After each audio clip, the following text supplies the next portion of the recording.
بسم اللہ الرحمن الرحیم۔ عرب، ادیان و مذاہب۔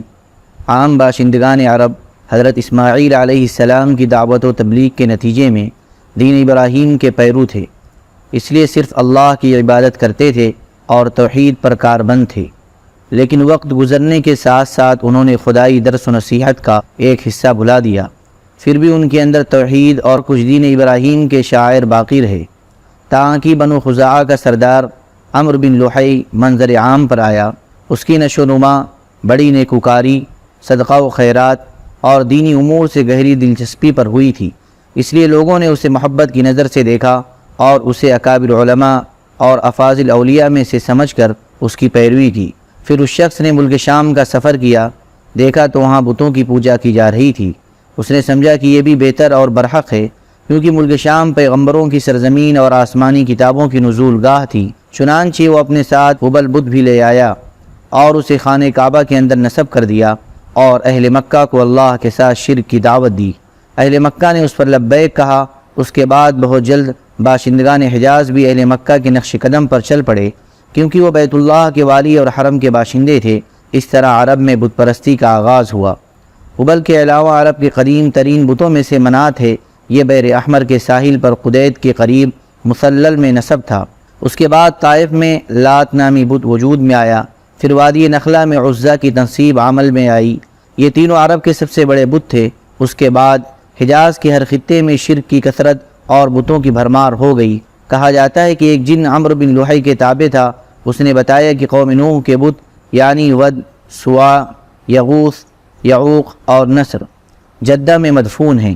اس اطلاع پر عمرو بن لحی جدہ گیا اور ان بتوں کو کھود نکالا، پھر انہیں تہامہ لایا، اور جب حج کا زمانہ آیا تو انہیں مختلف قبائل کے حوالے کیا۔ یہ قبائل ان بتوں کو اپنے اپنے علاقوں میں لے گئے۔ اس طرح ہر قبیلے پھر ہر گھر میں ایک بت ہو گیا۔ پھر مشرکین نے مسجد حرام کو بھی بتوں سے بھر دیا۔ چنانچہ جب مکہ فتح ہوا تو بیت اللہ کے ارد گرد 360 بت تھے، جنہیں خود رسول اللہ صلی اللہ علیہ وسلم نے اپنے دست مبارک سے توڑا۔ آپ ہر ایک کو چھڑی سے ٹھوکر مارتے جاتے تھے اور وہ گرتا جاتا تھا۔ پھر آپ صلی اللہ علیہ وسلم نے حکم دیا اور ان سارے بتوں کو مسجد حرام سے باہر نکال کر جلا دیا گیا۔ غرض شرک اور بت پرستی اہل جاہلیت کے دین کا سب سے بڑا مظہر بن گئی تھی، جنہیں گھمنڈ تھا کہ وہ حضرت ابراہیم علیہ السلام کے دین پر ہیں۔ پھر اہل جاہلیت کے یہاں بت پرستی کے کچھ خاص طریقے اور مراسم برائش تھے، جو زیادہ تر عمرو بن لحی کی اختراع تھی۔ اہل جاہلیت سمجھتے تھے کہ عمرو بن لحی کی اختراعات دین ابراہیمی میں تبدیلی نہیں بلکہ بدعت حسنہ ہے۔ ذیل میں ہم اہل جاہلیت کے اندر رائج بت پرستی کے چند اہم مراسم کا ذکر کر رہے ہیں۔ نمبر 1، دور جاہلیت کے مشرکین بتوں کے پاس مجاور بن کر بیٹھتے تھے، ان کی پناہ ڈھونڈتے تھے، انہیں زور زور سے پکارتے تھے اور حاجت روائی اور مشکل کشائی کے لیے ان سے فریاد اور التجائیں کرتے تھے اور سمجھتے تھے کہ وہ اللہ سے سفارش کر کے ہماری مراد پوری کرا دیں گے۔ نمبر 2، بتوں کا حج و طواف کرتے تھے، ان کے سامنے عجز و نیاز سے پیش آتے تھے اور انہیں سجدہ کرتے تھے۔ نمبر 3، بتوں کے لیے نذرانے اور قربانیاں پیش کرتے اور قربانی کے ان جانوروں کو کبھی بتوں کے آستانوں پر لے جا کر ذبح کرتے تھے اور کبھی کسی جگہ ذبح کر لیتے تھے، مگر بتوں کے نام پر ذبح کرتے تھے۔ ذبح کی ان دونوں صورتوں کا ذکر اللہ تعالیٰ نے قرآن مجید میں کیا ہے۔ ارشاد ہے وَمَا ذُبِحَ عَلَى النُّصُبِ، یعنی وہ جانور بھی حرام ہیں جو آستانوں پر ذبح کیے گئے ہوں۔ دوسری جگہ ارشاد ہے وَلَا تَأْكُلُوا مِمَّا لَمْ يُذْكَرِ اسْمُ اللَّهِ عَلَيْهِ، یعنی اس جانور کا گوشت مت کھاؤ جس پر اللہ کا نام نہ لیا گیا ہو۔ نمبر 4، بتوں سے تقرب کا ایک طریقہ یہ بھی تھا کہ مشرکین اپنے ثوابدید کے مطابق اپنے کھانے پینے کی چیزوں اور اپنی کھیتی اور چوپائے کی پیداوار کا ایک حصہ بتوں کے لیے خاص کر دیتے تھے۔ اس سلسلے میں ان کا دلچسپ رواج یہ تھا کہ وہ اللہ کے لیے بھی اپنی کھیتی اور جانوروں کی پیداوار کا ایک حصہ خاص کرتے تھے۔ پھر مختلف اسباب کی بنا پر اللہ کا حصہ تو بتوں کی طرف منتقل کر سکتے تھے، لیکن بتوں کا حصہ کسی بھی حال میں اللہ کی طرف منتقل نہیں کر سکتے تھے۔ اللہ تعالیٰ کا ارشاد ہے وَجَعَلُوا لِلَّهِ مِمَّا ذَرَأَ مِنَ الْحَرْثِ وَالْأَنْعَامِ نَصِيبًا فَقَالُوا هَذَا لِلَّهِ بِزَعْمِهِمْ وَهَذَا لِشُرَكَائِنَا فَمَا كَانَ لِشُرَكَائِهِمْ فَلَا يَصِلُ إِلَى اللَّهِ وما كان لله فهو يصل إلى شركائهم ساء ما يحكمون۔ اللہ تعالیٰ نے جو کھیتی اور چوپائے پیدا کیے ہیں اس کا ایک حصہ انہوں نے اللہ کے لیے مقرر کیا اور کہا یہ اللہ کے لیے ہے ان کے خیال میں، اور یہ ہمارے شرکاء کے لیے ہے، تو جو ان کے شرکاء کے لیے ہوتا ہے وہ تو اللہ تک نہیں پہنچتا، مگر جو اللہ کے لیے ہوتا ہے وہ ان کے شرکاء تک پہنچ جاتا ہے۔ کتنا برا ہے وہ فیصلہ جو یہ لوگ کرتے ہیں۔ بتوں کے تقرب کا ایک طریقہ یہ بھی تھا کہ وہ مشرکین کھیتی اور چوپائے کے اندر مختلف قسم کی نظریں مانتے تھے۔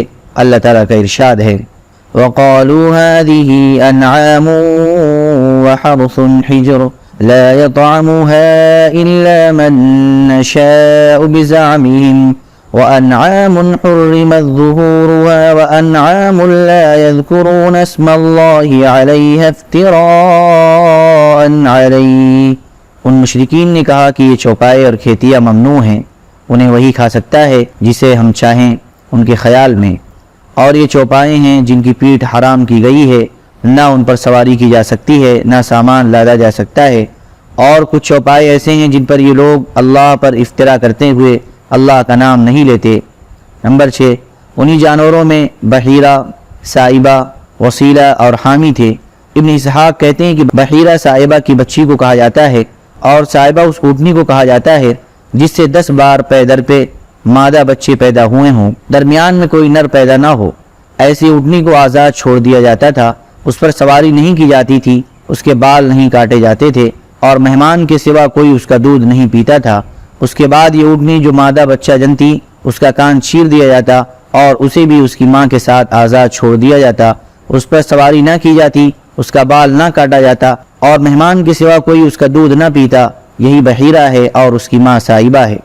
وسیلہ اس بکری کو کہا جاتا تھا جو 5 دفعہ پے در پہ 2 مادہ بچے جنتی، یعنی 5 بار میں 10 مادہ بچے پیدا ہوتے، درمیان میں کوئی نر پیدا نہ ہوتا۔ اس بکری کو اس لیے وسیلہ کہا جاتا تھا کہ وہ سارے مادہ بچوں کو ایک دوسرے سے جوڑ دیتی تھی۔ اس کے بعد اس بکری سے جو بچے پیدا ہوتے انہیں صرف مرد کھا سکتے تھے، عورتیں نہیں کھا سکتی تھیں۔ البتہ اگر کوئی بچہ مردہ پیدا ہوتا تو اس کو مرد عورت سبھی کھا سکتے تھے۔ حامی اس نر اونٹ کو کہتے تھے جس کی جفتی سے پے در پہ 10 مادہ بچے پیدا ہوتے، درمیان میں کوئی نر پیدا نہ ہوتا۔ ایسے اونٹ کی پیٹھ محفوظ کر دی جاتی تھی، نہ اس پر سواری کی جاتی تھی، نہ اس کا بال کاٹا جاتا تھا، بلکہ اسے اونٹوں کی ریوڑ میں جفتی کے لیے آزاد چھوڑ دیا جاتا تھا اور اس کے سوا اسے کوئی دوسرا فائدہ نہ اٹھایا جاتا تھا۔ دور جاہلیت کی بت پرستی کے ان طریقوں کی تردید کرتے ہوئے اللہ تعالیٰ نے فرمایا ما جعل اللہ من بحیرة ولا سائبة ولا وصیلة ولا حام ولكن الذين كفروا يفترون على الله الكذب وأكثرهم لا يعقلون۔ اللہ تعالیٰ نے نہ کوئی بحیرہ، نہ کوئی سائبہ، نہ کوئی وسیلہ اور نہ کوئی حامی بنایا ہے، لیکن جن لوگوں نے کفر کیا وہ اللہ پر جھوٹ گڑتے ہیں اور ان میں سے اکثر عقل نہیں رکھتے۔ ایک دوسری جگہ فرمایا وَقَالُوا مَا فِي بُطُونِ هَذِهِ الْأَنْعَامِ خَالِصَةٌ لِذُكُورِنَا وَمُحَرَّمٌ عَلَىٰ أَزْوَاجِنَا وَإِن يَكُن مَيْتَةً فَهُمْ فِيهِ شُرَكَاءُ۔ ان مشرکین نے کہا کہ ان چوپایوں کے پیٹ میں جو کچھ ہے وہ خالص ہمارے مردوں کے لیے ہے اور ہماری عورتوں پر حرام ہیں، البتہ اگر وہ مردہ ہو تو اس میں مرد و عورت سب شریک ہیں۔ چوپاؤں کی مذکورہ اقسام یعنی بحیرہ، سائبہ وغیرہ کے کچھ دوسرے مطالب بھی بیان کیے گئے ہیں جو ابن اسحاق کی مذکورہ تفسیر سے قدر مختلف ہیں۔ حضرت سعید بن مسیب رحمہ اللہ کا بیان ہے کہ یہ جانور ان کے طاغوتوں کے لیے تھے، اور صحیح بخاری میں مرفوعاً مروی ہے کہ عمرو بن لحی پہلا شخص ہے جس نے بتوں کے نام پر جانور چھوڑے۔ عرب اپنے بتوں کے ساتھ یہ سب کچھ اس عقیدے کے ساتھ کرتے تھے کہ یہ بت انہیں اللہ کے قریب کر دیں گے اور اللہ کے حضور ان کی سفارش کر دیں گے۔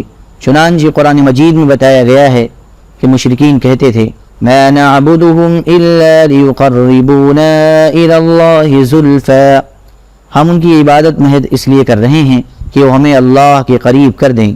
وَيَعْبُدُونَ مِن دُونِ اللَّهِ مَا لَا يَضُرُّهُمْ وَلَا يَنفَعُهُمْ وَيَقُولُونَ هَؤُلَاءِ شُفَعَاؤُنَا عِندَ اللَّهِ۔ یہ مشرکین اللہ کے سوا ان کی عبادت کرتے ہیں جو انہیں نہ نفع پہنچا سکے نہ نقصان، اور کہتے ہیں کہ اللہ کے پاس ہمارے سفارشی ہیں۔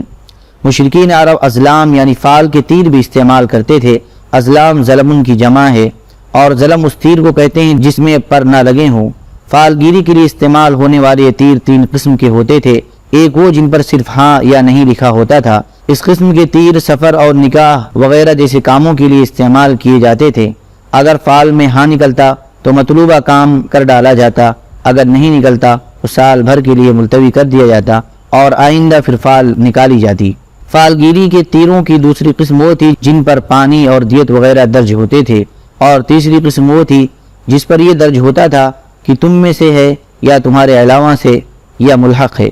ان تیروں کا مصرف یہ تھا کہ جب کسی کی نسب میں شبہ ہوتا تو اسے 100 اونٹوں سمیت حبل کے پاس لے جاتے، اونٹوں کو تیر والے مہند کے حوالے کر دے اور وہ تمام تیروں کو ایک ساتھ ملا کر گھماتا، جھجوڑتا، پھر ایک تیر نکالتا۔ اب اگر یہ نکلتا کہ تم میں سے ہے تو وہ ان کے قبیلے کا ایک معزز فرد قرار پاتا، اور اگر یہ برآمد ہوتا کہ تمہارے غیر سے ہے تو حریف قرار پاتا، اور اگر یہ نکلتا کہ ملحق ہے تو ان کے اندر اپنی حیثیت پر برقرار رہتا، نہ قبیلے کا فرد مانا جاتا نہ حریف۔ اسی سے ملتا جلتا ایک رواج مشرکین میں جوا کھیلنے اور جوا کے تیر استعمال کرنے کا تھا۔ اسی تیر کی نشاندہی پر وہ جوئے کا اونٹ ذبح کر کے اس کا گوشت بانٹتے تھے۔ مشرکین عرب کاہنوں، عرافوں اور نجومیوں کی خبروں پر بھی ایمان رکھتے تھے۔ کاہن اسے کہتے ہیں جو آنے والے واقعات کی پیشگوئی کرے اور رازہائے سربستہ سے واقفیت کا دعوے دار ہو۔ بعض کاہنوں کا یہ بھی دعویٰ تھا کہ ایک جن ان کے تابع ہے جو انہیں خبریں پہنچاتا رہتا ہے، اور بعض کاہن کہتے تھے کہ انہیں ایسا فہم عطا کیا گیا ہے جس کے ذریعے وہ غیب کا پتہ لگا لیتے ہیں۔ بعض اس بات کے مدعی تھے کہ جو آدمی ان سے کوئی بات پوچھنے آتا ہے اس کی قول و فعل سے یا اس کی حالت سے کچھ مقدمات اور اسباب کے ذریعے وہ جائے واردات کا پتہ لگا لیتے ہیں۔ اس قسم کے آدمی کو عراف کہا جاتا تھا۔ مثلا وہ شخص جو چوری کے مال، چوری کی جگہ اور گمشدہ جانور وغیرہ کا ٹھکانہ بتاتا۔ نجومی اسے کہتے ہیں جو تاروں پر غور کر کے اور ان کی رفتار و اوقات کا حساب لگا کر پتہ لگاتا ہے کہ دنیا میں آئندہ کیا حالات و واقعات پیش آئیں گے۔ ان نجومیوں کی خبروں کو ماننا در حقیقت تاروں پر ایمان لانا ہے، اور تاروں پر ایمان لانے کی ایک صورت یہ بھی تھی کہ مشرکین عرب نشتروں پر ایمان رکھتے تھے اور کہتے تھے کہ ہم پر فلاں اور فلاں نشتر سے بارش ہوئی ہے۔ مشرکین میں بدشگونی کا بھی رواج تھا، اسے عربی میں تیرہ کہتے ہیں۔ اس کی صورت یہ تھی کہ مشرکین کسی چڑیا یا ہرن کے پاس جا کر اسے بھگاتے تھے، پھر اگر وہ داہنی جانب بھاگتا تو اسے اچھائی اور کامیابی کی علامت سمجھ کر اپنا کام کر گزرتے، اور اگر بائیں جانب بھاگتا تو اسے نحوست کی علامت سمجھ کر اپنے کام سے باز رہتے۔ اسی طرح اگر کوئی چڑیا یا جانور راستہ کاٹ دیتا تو اسے بھی منحوس سمجھتے۔ اسی سے ملتی جلتی ایک حرکت یہ بھی تھی کہ مشرکین خرگوش کے ٹخنے کی ہڈی لٹکاتے تھے اور بعض دنوں، مہینوں، جانوروں، گھروں اور عورتوں کو منحوس سمجھتے تھے۔ بیماریوں کی چھوت کے قائل تھے اور روح کے الو بن جانے کا عقیدہ رکھتے تھے، یعنی ان کا عقیدہ تھا کہ جب تک مقتول کا بدلہ نہ لیا جائے اس کو سکون نہیں ملتا، اور اس کی روح الو بن کر بیابانوں میں گردش کرتی رہتی ہے اور پیاس پیاس یا مجھے پلاؤ کی صدا لگاتی رہتی ہے۔ جب اس کا بدلہ لے لیا جاتا ہے تو اسے راحت اور سکون مل جاتا ہے۔ سبحان ربک رب العزت عما یصفون وسلام علی المرسلین والحمد للہ رب العالمین۔